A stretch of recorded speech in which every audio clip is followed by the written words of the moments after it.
Hello everybody, welcome back. And today we're doing another deck tech. First time in a long time. Spiky is back. I'm doing another deck tech. We are doing a deck I'm calling Bones and Blades. And this is actually a requested deck from somebody online. God, I even just checked like a second ago. So just remember, if you want a deck on like a certain sort of tribe or anything in particular, please just go ahead, leave a comment below in the video, or you just have like a question if like something is possible as a build around, just let me know down below. I'll answer it at the end of a video, or I'll make a video on it. So we're gonna start off strong out the gate here with our bags of bones that we got going on. We got 12 one-drop skeletons. That's right, they're all weenies, as you would expect. Perfect editing. We got Duty Bound Dead, a 0/2 for 1 mana, regenerates for 3 and a black, but it all has Exalted, so later in the game, you can actually start swinging it with some of these regenerative creatures and actually just get in, and they actually build up to make something that's larger. Whereas Rime Bound Dead, a 1/1 that has just 1 black mana to regenerate, which is actually a pretty good cost for regeneration. So it's one of the better skeletons. Actually, they're all pretty good. And then there's Sanitarium skeleton, which is just a 1/2, decent-ish blocker for 1 mana. I mean, it beats the vanilla test right there, which is basic body and toughness. While it doesn't have regenerate, but it does have pay 2 and a black and return it from your graveyard to your hand, which is not bad for a skeleton. Plus, you will see in here there are some ways to sacrifice creatures and to put creatures in the graveyard. So this, having the ability to directly pull it from the graveyard back to your hand, can be good. Plus, earlier in the game, when you can't necessarily afford to keep up mana for regeneration, but you still need a chump blocker, that's why Sanitarium Skeleton is actually in this deck. It's pretty good. Now, moving right up the curve of skeletons up here, the curve of the skull. We're gonna move up the curve of the skull with Augur of Skulls. It's just a 1/1 for 1 and a black, has regenerate for 1 and a black. But at the beginning of your upkeep, you can pay its cost of sacrificing it and make target player discard 2 cards. It's good against control, and there are ways to get it back in this deck. And remember, it has actually 2 modes. It is either a really strong chump blocker, so that Gurmag Angler or whatever that keeps trying to poke in. If it doesn't have evasion, this thing's actually very good at just getting in the way. Or it can make an opponent who's been holding up 2 cards for the better part of the game discard those 2 cards. So it's a 2 for 1, or it's an infinite chump block. It's pretty good. And then we got, in our 3-drop slots, we got Dredge Sentinel, and Cinder Bones. Cinder Bones is just the 1/1 Wither creature, and it has regenerate, the 1 and a black, while the other Dread Sentinel is a 2/1 for 3 mana, which isn't very good, but it does have 3 mana, tap it, and it gains indestructible until defer. Remember, that tap is not actually part of the cost, so it taps after you activate the ability, and the ability is resolving. So you can do this indefinitely. Tapping is just part of the ability that goes off. You can activate this multiple times per turn, and it costs 3 mana. So the reason why this card is here, even though that the regeneration ability isn't very good, keep in mind there are a lot of different cards and different decks in the game that actually will just like stop regeneration just incidentally. And having a 2/1 that can be indestructible sometimes as a threaten effect is very good and hard for a lot of decks to remove. There's not a lot of decks that can actually properly remove something that is either regenerative or indestructible on top of that.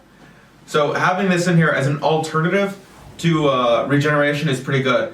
And then we got Dimir Houseguard, a card that I've used in the past before. I just love this card. It's just a 4-drop fear creature for 2 and 3, that is 2/3, and it has sacrifice a creature, regenerate it, and it has transmutate. It has 3 abilities on this card. All of them are relevant, And you may be wondering, what are we going to transmute with this? What are we going to transmute? Well, first let me tell you, we're actually going to be sacrificing the Sanitarium skeleton to this to keep it on the battlefield. That's where the Sanitarium skeletons returned from the graveyard to the battlefield come in. And it's also good against any kind of just edict type effects. So the thing that we're going to be transmuting for is actually one of our 4 snuff outs. So that means that Dimir Houseguard is not just a near unblockable creature that is persistent and really hard to get rid of and is a decent blocker, but it is also a kill spell. Because remember, we can pay 1 black and we can discard it, search our library for the snuff out, which costs 4 mana, and then if we control a swamp, I wonder how many of those we have in this mono black deck. A lot? Yeah, probably. We can pay 4 life, destroy target non-black creature, can't be regenerated. That simple. We just pay 3 mana and we get a slightly better murder.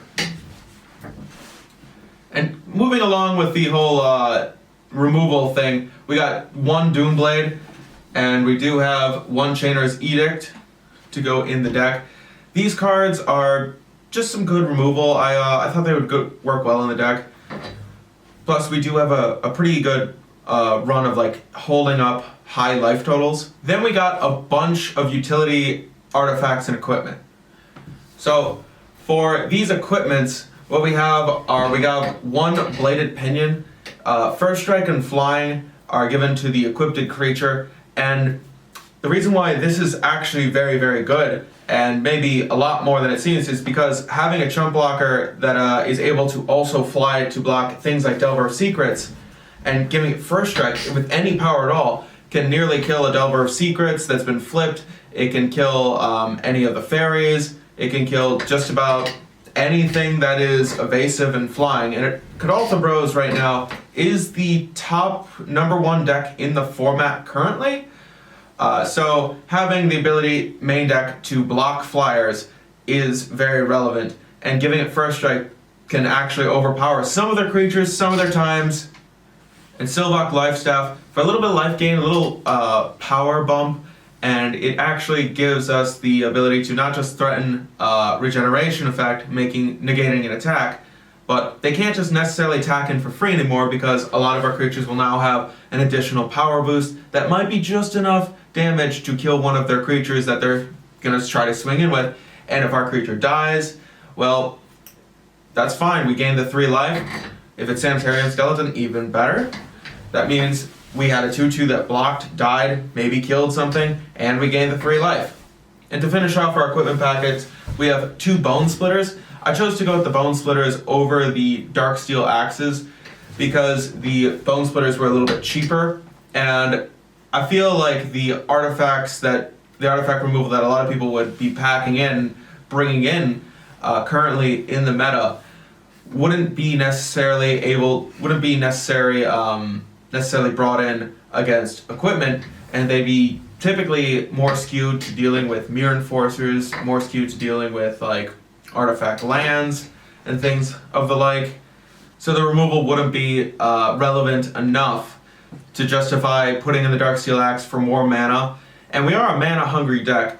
So let's just slide right into our mana. Our mana base consists of 4 Pristine Talismans, a little bit of extra life gains, helps us get up the curve a little bit faster. 16 Swamps, 2 Radiant Fountains for the life gain, and we got 4 Haunted Fengraphs. So the Haunted Fengraphs, in the late game, we would like to throw some of our mana into trying to get back some of the creatures that we might not have been able to regenerate all the time, something like Duty Bound Dead, something that might have been a little difficult for our opponent to get rid of in the first place, to get through and help us against maybe edict effects. Plus our mana, we really only want to get up to about 6 mana or so, like maximum, and flooding out is sometimes an issue, so the ability to have your lands be sacrificable and having a Pristine Talisman able to give you a little bit of life, in addition to having the mana, and constantly having that little life gain to mitigate the effects of burn and aggro. Something like Curse of the Pierced Heart is pretty good. And the reason for the Snowlands, didn't state this earlier, Rime-Bound Skeleton. Rime-bound Skeleton. Is a snow creature, requires snow mana for its activated ability. And the last 4 cards in our deck are 4 copies of, wait for it, Read the Bones, a draw spell that's on flavor.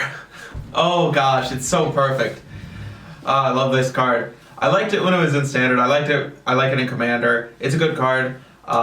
It's the most on-flavor draw spell, and I believe that this card is actually probably one of the better cards in our deck, considering the fact that we have a lot of one-ofs, and our ability to dig deeper in with the Scry than Night's Whisper, and the fact that we do like to have a little bit of extra mana laying around, and there are some creatures and some cards that we may not want in every matchup or in every situation, so the ability to put some more mana at the bottom of the library, or put a creature that we don't necessarily want on the bottom of the library, or dig around for a sideboard card is very beneficial. I felt like that was something that is very important, and I'm willing to spend the extra 1 mana for. Now for our sideboard, we have an additional copy of Blade Opinions for that Delver matchup. Now, one matchup that I really did not like very much at all was Elves, and one way to help deal with Elves is Nausea, Shrivel, and Serrated Arrows. These cards are good against any kind of tokens, and there are black version of Black Trickery, plus the Serrated Arrows is actually tutorable with Dimir Houseguard, which is why it's in the sideboard over another copy of Shrivel or Nausea. Choking Sands is there for Tron. I would say that it's there for maybe just anything with a non-basic land that's an issue in the format. We got 2 Chainer's Edicts to help us fight through Boggles, and it's just a good 2-for-1, a strong solid 2-for-1 that is hard to prevent. Cartouche of Ambition is for creature-heavy matchups. Matchups something like perhaps Green Stompy, or maybe something like Boggles, or perhaps there is just a mid-range deck, something like Tokens, the mono black deck, not necessarily the more control-heavy one that plays just Crypt Rats and Thorn of the Black Rose, but the one that play more like Chittering Rats and such, and along with Stompy, as I previously mentioned. Then 2 Kneel Spellbombs to fight against Graveyard, obligatory Graveyard hate. 2 Tortured Existences. The Tortured Existence is just a great card with the Sanitarium Skeleton, because you can end up discarding the Sanitarium Skeleton to get something else back, and then pay mana to return the Sanitarium Skeleton to your hand. So for 2 mana, you get a 2-for-1. Just increases your hand size by 1. It's just 2 mana, 2-for-1 is pretty good at instant speed, and you can pay it in an installment of 1 and then 3, and continue a loop of getting back all of your creatures. So it's just good value, and they're not exactly looking for it. However, you may want to remember that even though that they don't see an enchantment in your deck, they may still pack incidental enchantment hate. Something like Fragmentize or Nature's Way, I think it was, Nature's Claim. Something like that just incidentally hates on artifacts and enchantments. So there you go, that was Bone and Blades. Hope you guys like my new hair. I hope you like it. It's beautiful. It is a pompadour. At least the remnants of my pompadour, I tried to blow it back with the hair dryer again. Well, actually straight down, then you comb it back afterwards. Hope you like the new hair. Hope you like the silver worked in. I've just been using mud now instead of dye. I don't think there's any blonde left in there. No blonde left. Tell me what you think of my stupid hair. And by the way, look for me actually at the LA Magic tournament that's happening on the 28th to the 2nd. It's happening this weekend. I'm headed down there actually to play MTG Pauper. I'm going to be playing in the tournament, and fingers crossed, I'm going to be playing some kind of variation of Mr. Manhattan. I'm going to be taking it to a real tournament, trying to stomp real people, and hopefully my Icy Manipulator vaulting cornstarch on a body, it can work out and do some magic. Anyway, that's all for now. Thanks for watching. look forward to my next video where I show you guys how to make a sweet LED hoodie with your favorite planeswalker on it.